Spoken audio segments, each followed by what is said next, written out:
We'll use a clip remover tool like this and we'll punch in the tool on the corner to pull the cover outwards. There, it's pulled out from one end. Similar way we'll pull out from the other ends as well.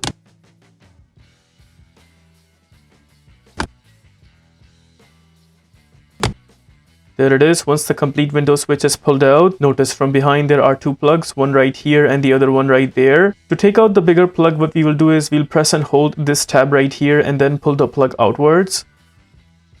Bigger plug is taken out. Similar way we'll take out the top side plug. This one has the tab at the bottom. Press and hold that tab and then pull the plug outwards.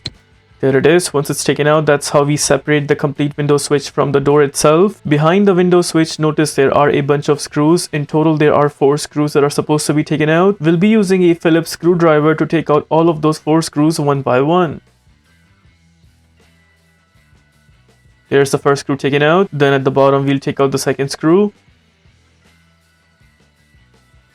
Second screw is also out. Similar way from the other side, notice there are 2 more screws that we're supposed to take out. Third screw is out. Now before taking out the final screw, just make sure you are holding on to the window switch from behind, otherwise it's going to fall apart. Here's the fourth screw out as well. Once all the screws are taken out, now we'll grab the window switch and then lift it upside, and just like that, that is how we take out the master window switch for this door. In my case, the master window switch is good, so I'll be installing it back, but in your case, if you have a new master window switch and you want to install it back, just make sure that the positioning of these buttons right there, they should match with the position of the cover right here, because these 2 small buttons go at the top and the bigger buttons go at the bottom. So we'll go ahead and carefully punch in on top of this cover, just like that. Make sure it is completely sitting in. Once you make sure the window switch completely sits in, now we'll go ahead and punch in all those 4 screws back. What we're doing here is first we'll punch in all those 4 screws one by one up until the middle.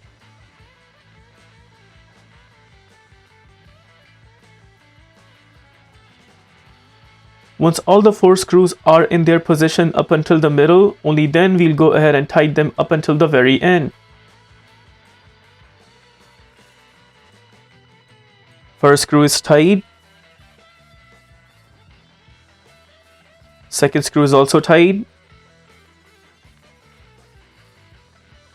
We got the third screw tight.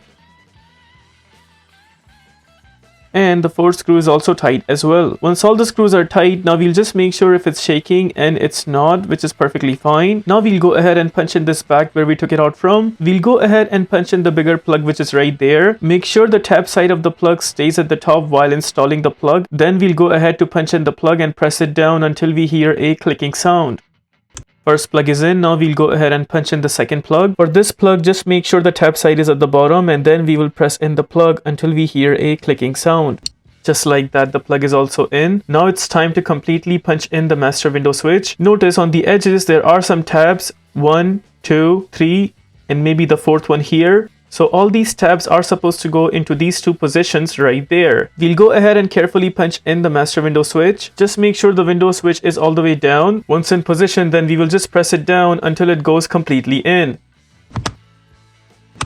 There it is. That is how we replace the master window switch for this door. If this video helps you in any way, please consider liking this video and subscribing to our channel. Here are the list of tools used for this takeout.